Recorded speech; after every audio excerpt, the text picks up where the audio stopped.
To some, he's a voice for the forgotten, a man who dares to speak where others stay silent. The cover-up attempt is still going on in our authorities and police to silence the victims and anyone talking about it. To others, he's a symbol of hate, a figure whose words divide. Tommy the low IQ Robinson, the uneducated Robinson, Tommy the junkie Robinson. I want to eat piggies. From street activism to prison cells, from viral headlines to banned platforms.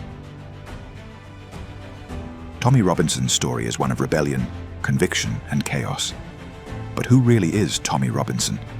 A patriot fighting for free speech, or a provocateur fueling division? In this documentary, we'll strip away the noise, the headlines, and the politics to uncover the man behind the movement.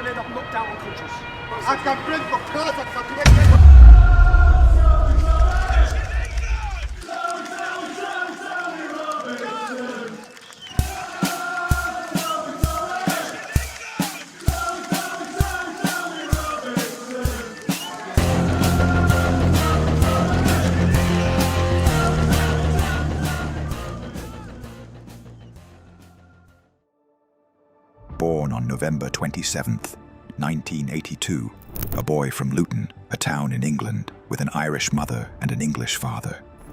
His family was working class. His mother worked at a local bakery, and notably, at the Vauxhall car plant in Luton. His relationship with his biological father, however, was fractured. His mother was in a battered wives' hostel when he was a baby. Stephen has stated publicly that he used to see his father for birthdays and Christmas until he was about 10. He haven't seen him since. The defining male figure in his childhood was his Scottish stepfather, Thomas Lennon. When his mother remarried, Stephen Yaxley was adopted by him, becoming Stephen Yaxley Lennon. He has been clear about this distinction, stating, My real dad I haven't seen since I was a little kid, but the man I call dad, his name's Tommy as well, Thomas Lennon. He's actually Scottish. Right. And I always say DNA doesn't make you a father, because he has been a brilliant dad to me. This new name, Yaxley Lennon, would be the one he carried through his school days and into his early adult life. His entire political worldview, he claims, was forged by his experiences growing up in Luton. At Putteridge High School, Stephen says divisions among students were already clear. According to him, the playgrounds were informally separated, one where most of the Muslim pupils gathered, and another where non-Muslim students spent their breaks. He recalls that these divides weren't about race, but religion, and that they shaped the atmosphere of the school. He remembers one classmate, a girl named Charlotte, whose family received threats after she began seeing a Muslim boy. Another friend, Jamie, was attacked after falling in love with an Asian girl while at sixth form college. Stephen says he had the grades to attend that same sixth form, but chose not to, describing the environment as intimidating, where he felt he would have to keep his head down. He also recalls being targeted himself. At around 12 years old, he says he was attacked by a group of boys on his way home from a swimming pool, spat on, slapped, and called a white pig. He describes these incidents as his first experience of racial abuse, part of what he saw as growing hostility in certain parts of the town.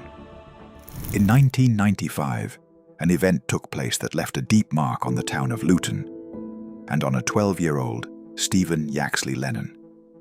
Mark Sharp, a 29-year-old father, had been driving with his teenage son through the Berry Park area on their way to collect a takeaway meal. After a minor traffic dispute, Sharp overtook another vehicle and made a hand gesture. A moment that would prove fatal. The car he passed contained several young men. They followed him to the takeaway, calling for reinforcements as they went. When Sharp stepped out of his van, he was surrounded and attacked with sticks, poles, and a knife as his son watched in horror. He was rushed to hospital and fought for his life for 3 days before dying of his injuries.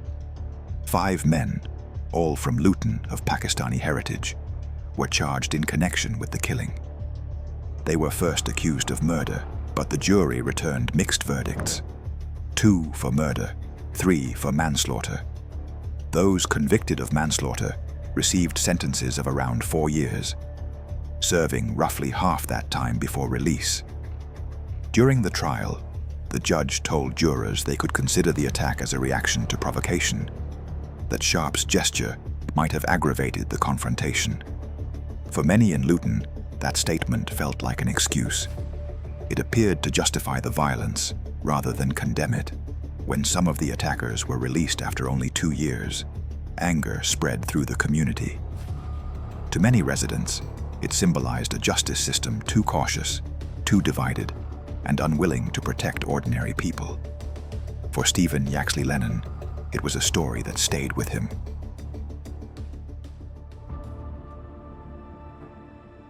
By the early 2000s, Stephen Yaxley Lennon seemed to be building a stable future. More than 600 people applied for an aircraft engineering apprenticeship at Luton Airport, and only 4 were selected. Stephen was one of them. He trained for years, qualified in 2003, and took pride in belonging to something skilled, respected, and secure. But everything changed in 2005. What become my wife and the mother of my children. So we're arguing at 2 a.m, and then a bloke turns up in a pair of shorts. He says, right, calm down. You're going to walk that way. Where do you live? She lives up there, which is up an alley. I'm going to walk her home. I said, don't be stupid. Get back, fuck off, mate. Yeah? And then but he admits this, yeah? His name was Christopher Dalton, armed response police officer, which I didn't know at the time. Okay. He then rung and rugby tackles me to the floor. He throws me on the floor. Yeah? Once he throws me on the floor, I don't really care who you are. He throws me on the floor, I get up and beat him up, basically. Had he been drinking? No, he hadn't been drinking. I had. But he was not on duty and not... Not on duty, but then he says in his statement that he identified himself. After throwing me onto the floor, he pulls out his warrant badge. Yeah? And did he? He didn't, yeah. But he did. He didn't, yeah. So I beat him up in the street. Now, I hated the place. I beat him up in the street. I lost my whole career. In the struggle that followed, Robinson kicked the officer in the head as he lay on the ground. Robinson received 2 concurrent sentences of 12 months and 3 months. Stephen lost his job, his security clearance, and the career he had spent 5 years building. He later said that moment shattered his entire future. Everything he worked for vanished overnight. Following the loss of his engineering career, Stephen began trying to rebuild his life in other ways. He reinvented himself as an entrepreneur within Luton's service and grey economies. By the late 2000s, he was managing a tanning salon in the town. It was a far cry from aircraft engineering, but it offered income, independence, and a sense of control. What followed were years of drifting between jobs, between identities, and between political ideas. Public records show he used several aliases, including Andrew McMaster, Paul Harris, Wayne King, and Stephen Lennon. Some were used to hide his criminal record, others to distance himself from political activity. Around this time, he briefly became a member of the British National Party. His involvement was short-lived, but it marked his first step into organised political activism. I didn't know anything really then about Nick Griffin, about the BNP. I didn't know he was a Holocaust denier. I didn't know about his links with the Ku Klux Klan. I didn't even know he was the ex-leader in National Front. I didn't know anything about him. I just had this group. They set up a meeting. We went to the meeting. Again, even after listening in the meeting, I thought, yeah, you can't argue with anything he's saying. We're facing these problems in this town. Organised another meeting. And the second meeting, we said, we'll bring the lads. Went along with the lads, and we got to the door, and he said, he can't come in, he can't come in, he can't come in. This is right. I said, what? The black people can come in. Now to us, now BNP back then, now they were forced by the court, I think, to let non-white people join. Yeah, but back then, 2004, you couldn't. Which for me, I was like, what? Yeah. You can't join if you're black. You can join the British Armed Forces and go die on the front line, but you can't join your British National Party if you're not white. He left the British National Party after just 1 year, saying his views didn't align with the party's direction. Meanwhile, Luton was changing rapidly. Economic decline, factory closures, and demographic shifts reshaped the town's identity. Groups like Al-Muhajirun, later linked to multiple terror plots, were openly active. Stephen claims he saw their members celebrate the attacks of September 11th. In 2004, he helped organize a small protest calling for the shutdown of Al-Muhajirun's local office. He printed leaflets demanding that the council take action. September 2004, We're going back 10 years, okay? I was 21 years old. Anti-terror rally. I organised this rally when I was 21 years old. A year later, on July 7th, 2005, 4 suicide bombers carried out coordinated attacks on London's transport system, killing 52 people. What unsettled many in Luton was discovering that the attackers met at Luton station before travelling to the city. For locals, it was a stark reminder that a national tragedy had begun in their own town. Then came March 10th, 2009. British soldiers from the Royal Anglian Regiment marched through Luton in a homecoming parade. A small group of Islamist protesters shouted "baby killers" and "murderers" as the troops passed. Police held back counter-protesters, including many local residents. It was the final trigger. In the months that followed, several anti-Islamist street groups merged to form the English Defence League. Stephen adopted the pseudonym Tommy Robinson, taken from a name used by a local football hooligan legend. It hid his criminal record, but more importantly, it gave him a public identity. By the end of 2009, Stephen was no longer one man. He was a leader, the face of a movement that would soon dominate headlines across Britain. The English Defence League was founded in 2009 by Stephen Yaxley Lennon and his cousin Kevin Carroll in Luton. Tommy Robinson became the public face of a movement that spread faster than anyone expected. What began as a small group in Luton quickly turned into a nationwide street protest organization, drawing supporters from towns and cities across Britain. For many of those who joined, the EDL offered something they felt was missing a voice. Supporters said it gave them a way to express anger about extremism, cultural tension, and what they believed was political neglect in working-class communities. March after March, people turned up believing someone was finally saying what others would not. But to critics, the EDL represented something far more dangerous. Media coverage increasingly described the movement as violent, chaotic, and rooted in far-right ideology. Counter-protests followed EDL demonstrations wherever they went, and police prepared for disorder every time the group appeared in public. Robinson's leadership style added to the controversy. He was confrontational, outspoken, and unfiltered. He challenged opponents directly, argued with journalists, and used social media to bypass traditional outlets. His message resonated with supporters, but it also attracted violent elements. Football hooligans and extremist factions began attaching themselves to EDL marches, often overwhelming the message Robinson claimed to stand for. Clashes with police became common. Streets turned into flashpoints between EDL supporters, counter-demonstrators, and officers trying to keep order. Arrests followed many demonstrations, and Robinson became a familiar figure in headlines and court reports. During these years, Robinson's activism repeatedly drew him into trouble with the law. In 2011, he was convicted for leading a large street brawl involving Luton Town football supporters. He was given a community order, unpaid work, and a ban from football matches, an early sign of the legal cost of his activism. Later that year, he was arrested for breaching bail after attending an EDL protest he had been banned from. While in custody, he began a hunger strike before being released on bail. You've brought me here. I want a TV. He said, you can't have TV, Dan, bro. So I said, sound, I'm not going to eat or drink. Yeah, I'm going on total hunger strike. But the lad in the cell next door to me, so they used to put us in the shower. They'd lock you in the shower, then they'd lock the next one in the shower. So he'd pass his cereal or bars each morning. So I'd go get a thing and he'd whack his under the shower. Yeah? So whilst they think I'm on total hunger strike, so they'd open the door and say food. I say off. Yeah? I ain't eating. He was also convicted of common assault in 2011 after headbutting a fellow supporter at a rally, receiving a suspended sentence. That same year, Robinson's activism crossed international borders. In late 2011, he traveled to Zurich to protest outside FIFA's headquarters after the organization blocked the England football team from wearing red poppy symbols on their shirts, a tribute in Britain to soldiers killed in war. Robinson said the ban was an insult to military sacrifice. During the protest, he climbed onto the roof of FIFA's building and was arrested, later spending 3 days in a Swiss jail. Amid the turmoil, Robinson's personal life was also changing. In 2011, he married Jenna Vowles after about 10 years together, and the couple went on to have 3 children. In early 2013, Robinson faced a more serious legal blow. He was arrested and convicted for attempting to enter the United States using a false passport. Maybe 10-year anniversary of September 11th.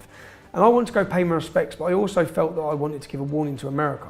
And I felt the warning was that important, that I knew what I was doing was illegal. I used a friend's passport, and I come to America, and I actually got in. I got told to go to a waiting room, and I went straight out of the airport. Crazy. And I gave a speech. And I knew what I was doing was wrong, but the whole way through it, I thought, if I'm morally right, I wish someone come to my country and warned me 20 years ago, warned our citizens 30 years ago, this is what's going to happen. The offence resulted in a custodial sentence and removed him from the public stage for a significant period. Robinson also attempted to shift from street protests into formal politics. In 2012, he briefly became deputy leader of the British Freedom Party, a small nationalist party formed by former members of the British National Party. The idea was to turn the energy of EDL supporters into political power, but the experiment failed. The party struggled to gain support, internal divisions deepened, and the partnership collapsed within months. In 2013, 6 men were later convicted for planning an attack on an English Defence League rally in Dewsbury, West Yorkshire.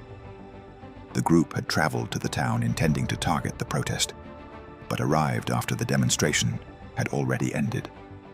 Police were not aware of the plot at the time. It was uncovered only after a routine traffic stop led to further investigation. The men were later found guilty of terrorism-related offences and received lengthy prison sentences.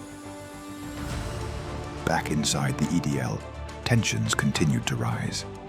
The movement had grown too fast and become too fractured. Some supporters were focused on opposing extremism, others held openly far-right views, and some were simply drawn to confrontation. Robinson increasingly struggled to control the crowds he led, as violence and disorder overshadowed any political message. By 2013, the pressure was overwhelming. Robinson announced he was leaving the English Defence League. When some moron lifts up his top and he's got the picture of a mosque saying boom, and it's all over the national newspapers, it's me. It's when I pick up my kids from school, the parents are looking at me, judging me on that. And that's not what I've stood for. And my decision to do is to be true to what I stand for. And whilst I want to lead a revolution against Islamist ideology, I don't want to lead a revolution against Muslims. What was certain was this: the EDL had defined Tommy Robinson's public identity, and walking away from it would not free him from the consequences of what he had helped create.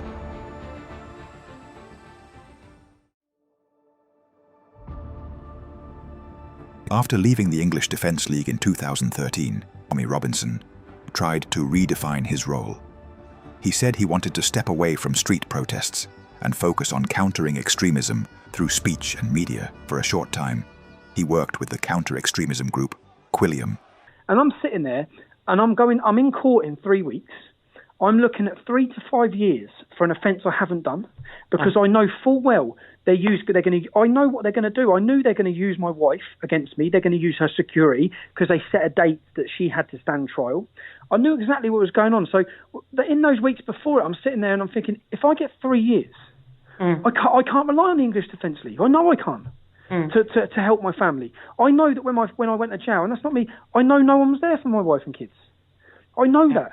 So when that sobering reality is there, I'm thinking, for the first time, I'm going to be in prison while my mum dies, yeah, and it's all because of my beliefs, all because of what's happened.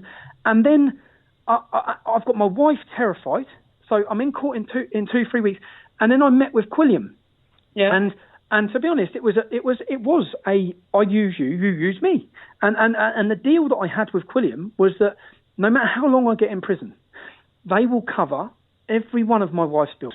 Yeah? So I knew if I don't do this, the state wins, because how can I fight when I don't have a secure or stable family? I can't.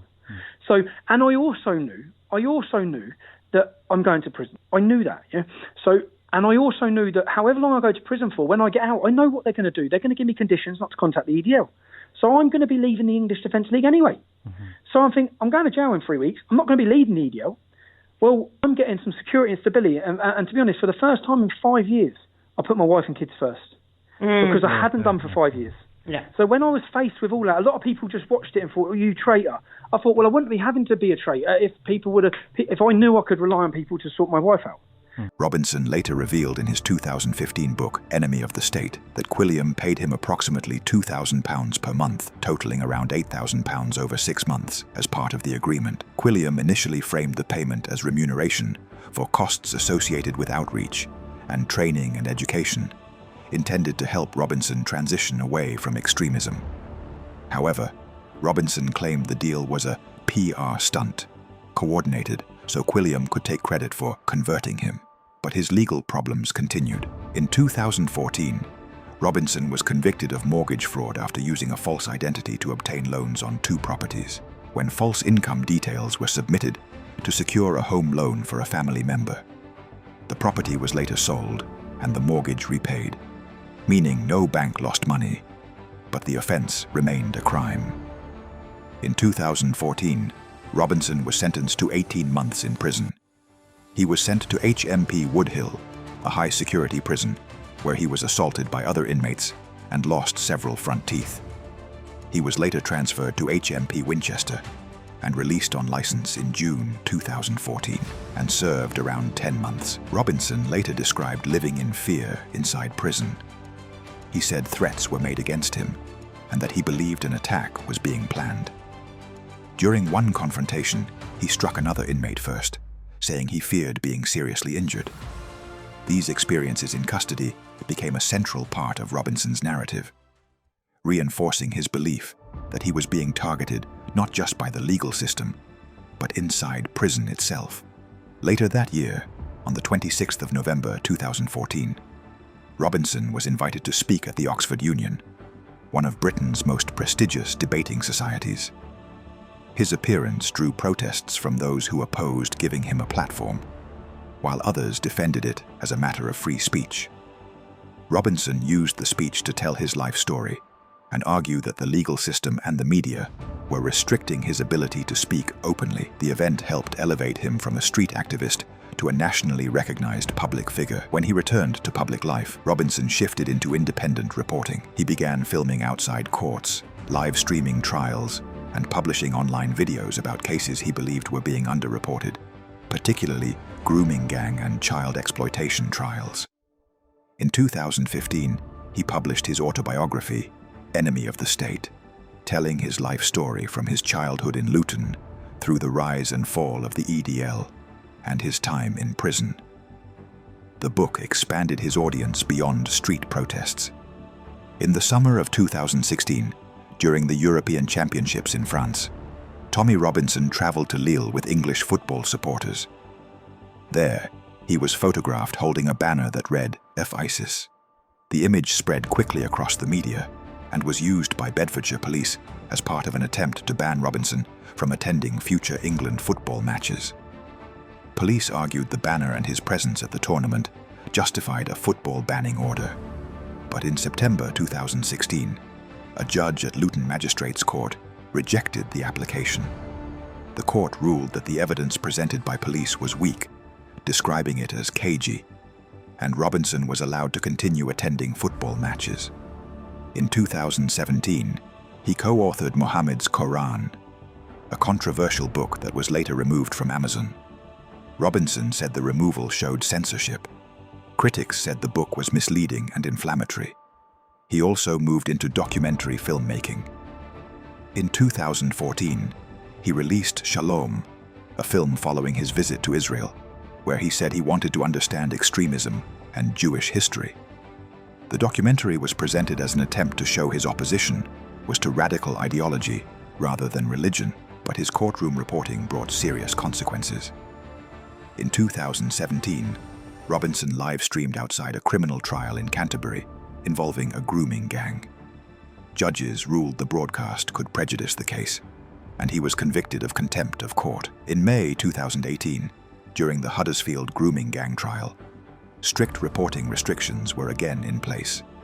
Robinson was arrested outside Leeds Crown Court for live streaming about the case.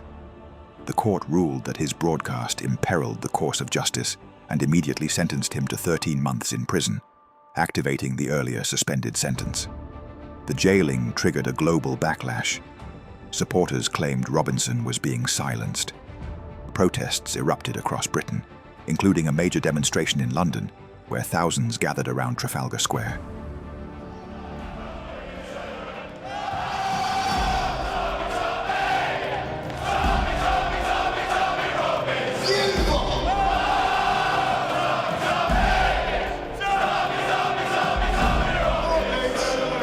Shame on you, Mrs. Theresa May.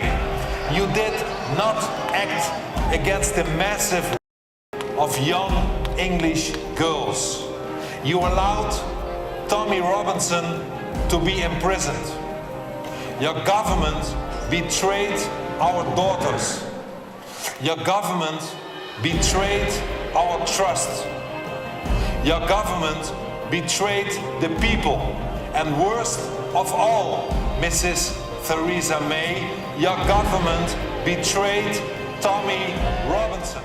An online petition calling for his release passed 500,000 signatures.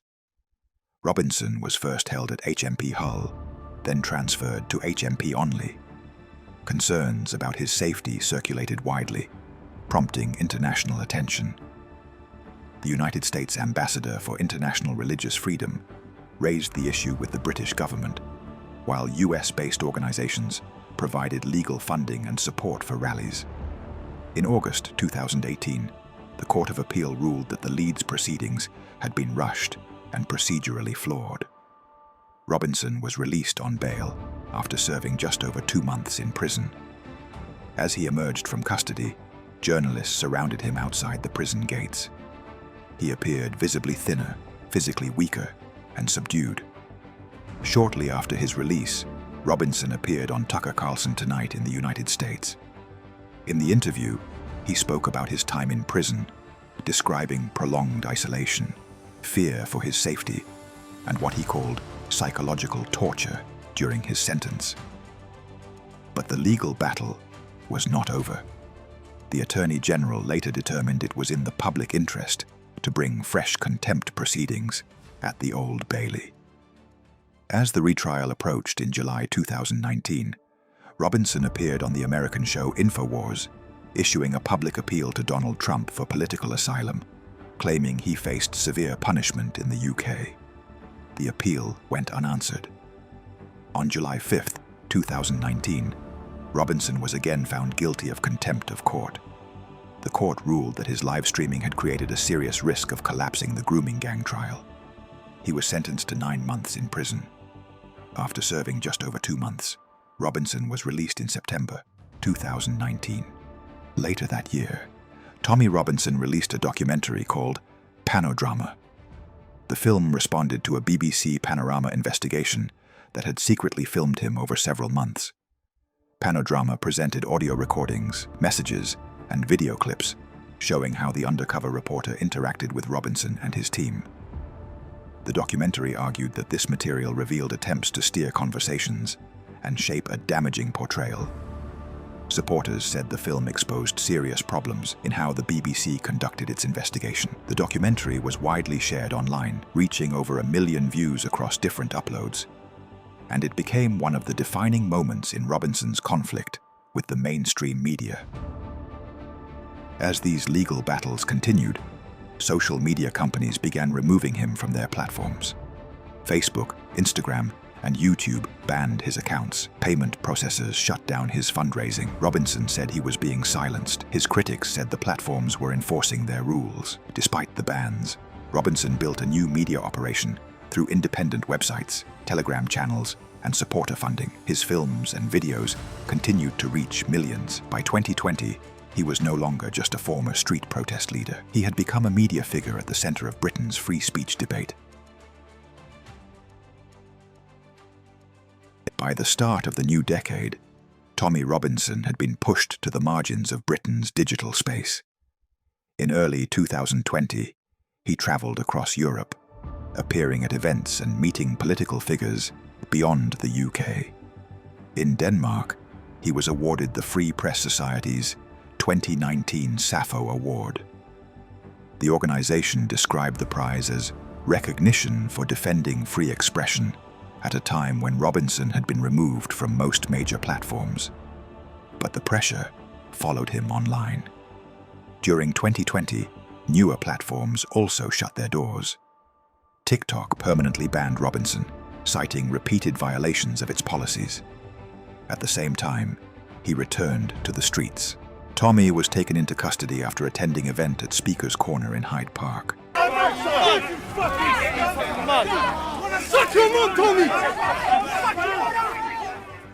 By 2021, the conflict shifted decisively into the courts.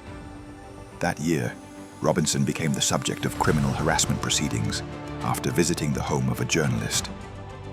Around the same time, he declared bankruptcy ahead of a major libel case, a decision that would later play a central role in legal judgments against him. In the summer of 2021, the High Court ruled that Robinson had libeled a Syrian refugee, Jamal Hijazi. The case stemmed from a school fight that occurred years earlier. Robinson had publicly accused Hijazi of violent behavior. Watching this story broke. And as soon as it broke, the newspapers tried to involve me in it. And I was sent messages after messages from other parents whose children go to that school. And the narrative that was being spun, that was being spread across the world, was of the poor Syrian refugee being bullied and violently attacked and driven out of his school. But that's not a message I was getting from other parents at the school. And very quickly, I received messages from a mother there about her daughter, who was gang attacked by a group, including Jamal. According to the mother, I've got all the copy of all of the evidence of all the messages after I spoke on the phone with this mother. And then very quickly, that mother was forced to retract her story as threats to rape and murder her family were coming in online.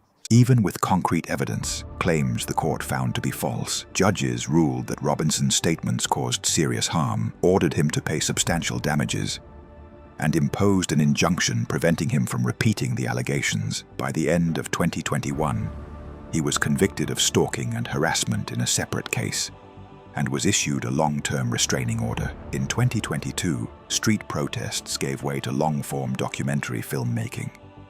He released Hope Not Hate Exposed, focusing on the anti-extremism organization Hope Not Hate, presenting leaked recordings and internal material that Robinson claimed showed coordination between activists, media, and political institutions. That same period saw the release of The Rape of Britain, a multi-part documentary series examining historic child cases across the UK. The films focused on survivor testimony, court outcomes, and institutional failures, arguing the issue had been minimized after official inquiries ended. Later, in 2022, Elon Musk acquired Twitter and later rebranded it as X, beginning a review of long-standing account bans. In 2023, Robinson released Silenced. The documentary returned directly to the Jamal Hijazi case. Robinson argued that key facts surrounding the school incident had been misreported and that his version of events had been suppressed by the courts. Despite an active injunction barring further publication of the claims, Silenced was released online, triggering fresh legal action. Later that year, Robinson's account was reinstated on X. After years of digital exile, he once again had access to a global platform, and his audience quickly rebounded.